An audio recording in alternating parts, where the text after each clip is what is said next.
Hi, this is Khushbu with another question of number system. This is question number 3 from exercise 2.1, page 2.12 from Ali Sharma. This says prove that 3 raised to the power minus 3 into 6 square into under root 98 upon 5 square into cube root of 1 by 25 into 15 की power minus 4 by 3 into 3 raised to the power 1 by 3 is equal to 28 root 2. आपको इसको 28 root 2 के equal लाना है. So 3 raised to the power minus 3. ये हमारे पास power negative में है. नेगेटिव पावर को अगर हमें पॉजिटिव करना है तो उसको हम नीचे लेके जाएंगे, या अगर नीचे लिखा है तो ऊपर लेके जाएंगे. तो पावर को अगर आपको नेगेटिव से पॉजिटिव में लाना है तो आप उसको रेसिप्रोकल करते हैं, उस नंबर का रेसिप्रोकल करते हैं, पावर का नहीं. सो ये हमारे पास है 3 raise to the power minus 3. इसको भी अगर हम ऊपर ले आए so this will become 3 raise to the power minus 1 by 3. Positive से नेगेटिव बदल दिया हमने, इस 3 को हम ऊपर ले गए तभी रेसिप्रोकल हुआ. यहाँ ये 1 by 3 था, ऊपर चला गया तो पावर चेंज हो गई.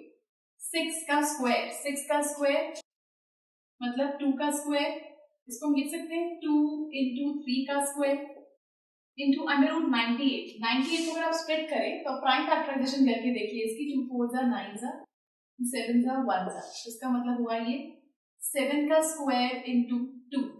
अंडर रूट का मतलब हुआ ऊपर पावर है 1 by 2. हमने इस 98 की जगह पर ये लिखा है और रूट की जगह पर 1 by 2 अपॉन 5 का स्क्वायर इंटू 1 by 25. 1 by 25 हम लिख सकते हैं 1 by 5 का स्क्वायर, ऊपर इसके है क्यूब रूट मतलब कि 1 by 3 इंटू 15 को वी कैन राइट 3 into 5, ऊपर पावर है माइनस 4 by 3. ये ऊपर ऑलरेडी लेके जा चुके हैं. अब हमारे पास इसको अगर हम ओपन करें तो this is 3 raise to the power minus 3 into 3 raise to the power minus 1 by 3 into 3 का स्क्वायर इंटू 2 का स्क्वायर. 3 का स्क्वायर भी है 2 का स्क्वायर भी है. ये है 7 का स्क्वायर इंटू 1 by 2 इंटू 2 की पावर 1 by 2 अपॉन 5 का square into 5 1 by 5. This is 2 into 1 by 3. ये 1 by 3 1 के लिए भी है 5 के लिए भी, बट 1 पे कोई इफेक्ट नहीं पड़ेगा इसका. तो इसको 5 के साथ मल्टीप्लाई करके दिखा रहे हैं इंटू 3 की पावर माइनस 4 by 3. ये पावर इसके लिए भी है और 5 के लिए भी, माइनस 5 की पावर माइनस 4 by 3. अब जितने भी 3 वाले हैं यहाँ पर, एक ये है और एक ये है, इन सबको ऊपर ले जाते हैं, सारे 5 को एक साथ रखते हैं, सारे 2s को एक साथ रखते हैं. तो दिस विल बी, ये हो जाएगा 3 की पावर माइनस 3 इंटू 3 की पावर माइनस 1 by 3 इंटू 3 का स्क्वायर इंटू, इसको ऊपर लेके जाएंगे तो power will be positive, into 2 का स्क्वायर इंटू 2 की पावर माइनस 1 by 2 इंटू 7 में 2 से 2 कैंसिल हो गया इंटू 7 अपॉन 5 का स्क्वायर इंटू 1 अपॉन 5 की पावर हुई 2 by 3 इंटू 5 की power minus 4 by 3. This is 3 raise to the power minus 3 minus 1 by 3 plus 2 plus 4 by 3. जब बेसिस सेम हो तो हम पावर्स को ऐड कर सकते हैं, ऐसा सिर्फ मल्टीप्लीकेशन में होता है. मल्टीप्लाई के अंदर सेम बेस है तो पावर्स को ऐड कर सकते हैं.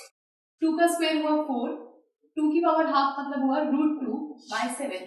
किसी की पावर 1 by 2 मतलब उसके ऊपर स्क्वायर रूट अपॉन 5 की पावर स्क्वायर 5 की पावर माइनस 2 by 3 इंटू 5 की पावर माइनस 4 by 3. इसको हम ऊपर ले गए, इसको 1 अपॉन 5 2 by 3 से 5 की पावर माइनस 2 by 3 बना दिया. रेसिप्रोकल करते इसका साइन बदल जाएगा. So this is 3 raise to the power, यहाँ पे एलसीएम लेंगे, this is minus 9 minus 1 plus 6 plus 4. इसको सॉल्व किया हमने इंटू 4 इंटू 4 7 आपके पास हो गया, यहाँ से 4 7 इज 28. इसको मल्टीप्लाई कर देते हैं into root 2 upon 5 to the power, same basis है, फिर से हम पावर्स को ऐड करेंगे. 2 minus 2 by 3 minus 4 by 3. So this will be 3 to the power minus 9 minus 1 minus 10 plus 10, ये हो गया 0. So this thing is 0. So minus 10 plus 10, this is 0 into 28 into root 2 upon 5 to the power, नीचे 3, this is 6 minus 2 minus 4. So किसी की power 0 है, 3 की power 0 by 3 का मतलब हुआ 0 न्यूमरेटर में तो मतलब 0 into 28 root 2 by 6 plus minus minus 6, ये भी हो गया 0 by 3. 3 to the power 0, किसी की पावर 0 हो तो उसका मतलब होता है 1. So ये हुआ 1 into 28 root 2. 5 की पावर भी 0 है, इसका मतलब 28 root 2. 28 root 2 into 1 is 28 root 2. 5 की पावर 0 is 1. तो हमारे पास आंसर आ गया 28 root 2. ये आपको प्रूव करना था. So hence true. This was third question from exercise 2.1 and इस टाइप के क्वेश्चंस आपके एग्जाम्स में आते हैं तो आप आर डी शर्मा से इन क्वेश्चंस को प्रैक्टिस कर सकते हैं. एंड केस कोई भी डाउट हो तो please do write to us and do watch the next video for some more questions.